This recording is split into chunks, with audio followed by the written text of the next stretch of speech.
నేను 2005 నుంచి ఈ ఆవుల కోసం పెంచాలనే ఆలోచనతోటి ఆవులు విలువ తెలుసుకొని ఆవులతోటి మనిషికి చాలా దగ్గర సంబంధాలు ఉన్నాయి. ఆవు వల్ల మనిషి ఆరోగ్యానికి చాలా ఇంపార్టెంట్ ఉందని తెలుసుకున్న తర్వాత వీటన్నిటిని చేయాలా, భూసారం పెంచాలంటే గోవుతోటే సాధ్యమైద్ది అనే దానికోసం ఈ గోవులు పెంచడం మొదలుపెట్టాను.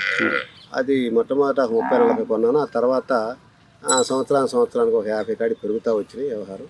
వీటిల్లో కోడదోళ్ళు ఉంటే ఇవన్నీ ఇబ్బంది మేతమేనివో ఈ మేతమేవి కాబట్టి కోడదోళ్ళు తీసేస్తాను. ఈ ఆవులు పేదోళ్ళు కానీ ఆవులు కానీ ఎక్కడ ఎవరికి ఇవ్వను. పెరుగుతూ వచ్చినాయి. ఇప్పుడు 350 ఆవులైనవి.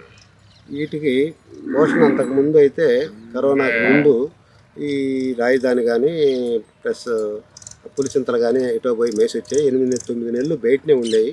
ఒక 4 నెలలు 3 నెలలు ఈ గ్రామంలో ఉండేవి. అప్పుడు పొలం తీడిపోయి ఉండేవి, తిరిగి వచ్చాయి. ఆ తర్వాత మళ్ళీ జూలై తొలకర రాగానే మళ్ళీ అట్ట పోయాయి. కాబట్టి అప్పుడు పెద్ద ఖర్చే ఉండేది కాదు.